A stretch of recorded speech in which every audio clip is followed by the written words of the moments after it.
Hi dear students, in this video I am going to discuss about care of patient with fluid and electrolyte imbalance. So this is the chapter of 7 and therapeutic nursing care, and it is the subject of fundamental of nursing and for JNM first year. So now we will see the patient is having electrolyte imbalance. So what is the condition? So how the nurse is going to treat that condition? So how she is going to give the care and how she is going to encourage the client to take such type of diet and everything. So that thing now I will explain. So we will see one by one. So first thing is hypermagnesemia. So what is mean by hypermagnesemia? So it is nothing but there is increase in the levels of magnesium in the body. So it is known as hypermagnesemia. So before we have seen hypomagnesemia. So by name itself we can understand that is hypo. It is the levels. The level is decreased in the magnesium. So that is known as hypomagnesemia. So whereas come for hypermagnesemia, it is the increasing the levels of magnesemia in the blood. So that magnesium. So that is known as hypermagnesemia. So this is the difference between the low and high. And we will see what it is. So it is nothing but there is a increase in the levels of magnesium in the human body is known as hypermagnesemia. So this is the meaning of hypermagnesemia. So it is the increasing the amount of magnesium in the human body and it is known as hypermagnesemia. So what is the normal value of magnesium? That is 1.7 to 2.2 mg per dl. So this is the normal range of magnesium. If it is above 2.2, that is known as hypermagnesemia. So this is the hypermagnesemia. And next thing is how it is occurring this hypermagnesemia. So what are the causes? So in which type of condition these magnesium levels may increase. So in which type of diagnosis it may leads to the high level of magnesium. So that thing now we will see. So in causes, first one is it is often iatrogenic. It is often iatrogenic, that is a results of overzealous. So that is nothing but if the patient is having a medical examination and due to this medical examination and due to taking the treatment by using by taking treatment and using over medications and due to medical examination the patient it may result in overzealous. So this is one type of cause for hypermagnesemia. And next one is renal failure. In renal failure there is a chance to increase the magnesium level. So kidney failure condition there is a chance to increase the magnesium levels also. And next one is adrenal insufficiency.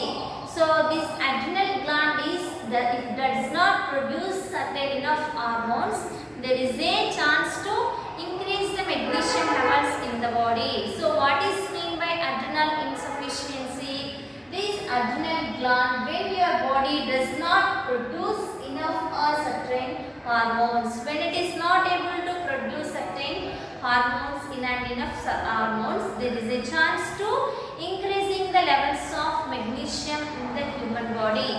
So these are the causes we can see in hypermagnesemia condition. So one more time these causes I will read. First one is it is often iatrogenic, that is a result of overzealous. So that is the medical examination or treatment. So due to these things there is a overzealous magnesium therapy. So this is the first cause of the hypermagnesemia. Next one is renal failure and next one is adrenal insufficiency. So here by name itself we can understand that is due to renal failure there is a chance to get magnesium levels high. And whereas come for adrenal insufficiency here also by name itself we can understand that is there is a sufficiency of gland. It is not producing sufficiency of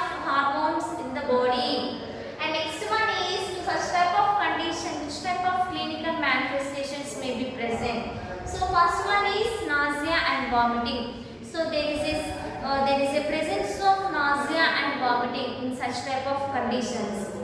And next thing is muscle weakness may be present and restlessness may be present.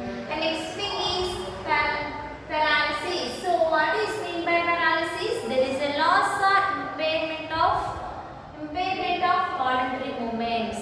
So the patient cannot the patient may have loss or impairment of voluntary movements. That is the meaning of paralysis. So such type of due to increasing the magnesium levels in the body, there is a chance to get paralysis also. And next thing is hypotension. So there is a hypotension may be present. So by name itself we can understand that is the decreasing the blood pressure in the body. So it is known as hypotension. And next one is bradycardia. So automatically there is a decreasing the levels of heart rate also. And next thing is lethargy. So what is mean by lethargy? The patient may have inactivityness. So the patient cannot do activity. The patient is not able to do his activities improperly. So there is inactivityness.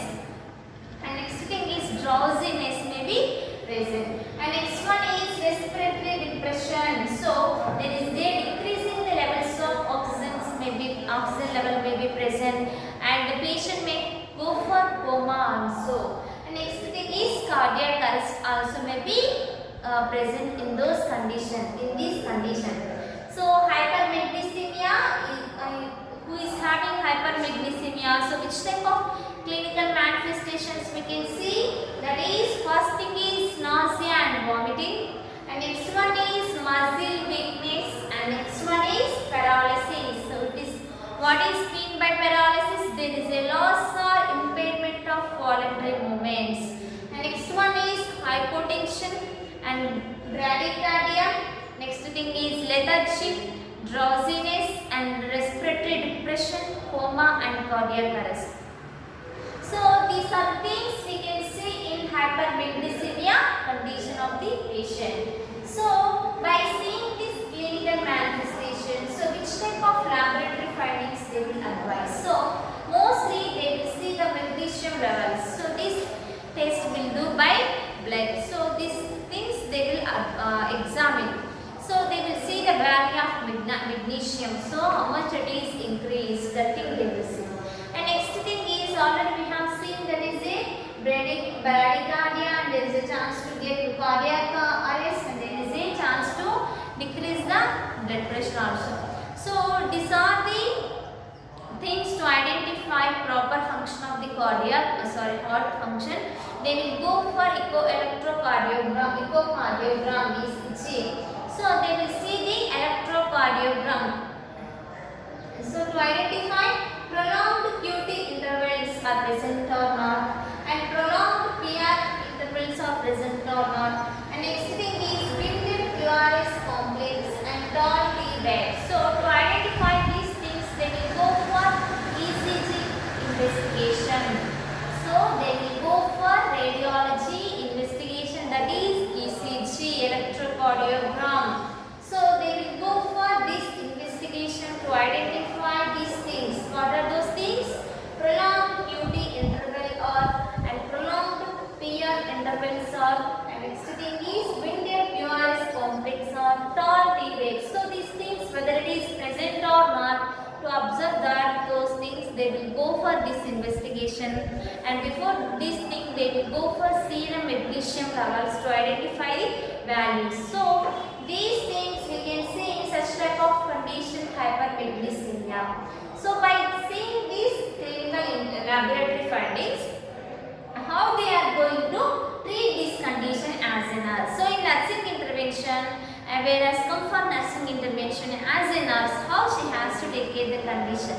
So she has to assess the clinical manifestation. So she has to first assess the clinical manifestation. So next thing is she has to monitor the vitals. It is compulsory to check the vitals. So to identify the abnormalities of the patient. So first thing is she has to assess the clinical manifestation, and second one is she has to monitor the vitals and blood pressure, temperature, pulse, respiration. So everything she has to observe. And next one is as well as she has to check the serum magnesium levels also. And next one is, so according to the physician order, so such type of condition, so which type of medication may require, so that thing according to the physician order the nurse has to provide the medication. So before administering that medication, as a nurse she has to see the drug, correct drug, so how much dose the doctor advised, so how by orally or by intravenously, so everything she has to carefully she has to observe and she should administer to the patient. And before administering to the medication to the patient, she should explain to the patient, and after administering to the medication the nurse has to see for any side effects may be present or not. So these things as a nurse she has to follow, and according to the physician orders she has to provide the medication to decrease the magnesium levels. And especially, and when the nurse is going to tell about the diet and which food is contains low magnesium levels and which food is contains low magnesium levels and which fruit may contain low magnesium and which drink may contain low magnesium, so everything the nurse has to educate the patient and their family members.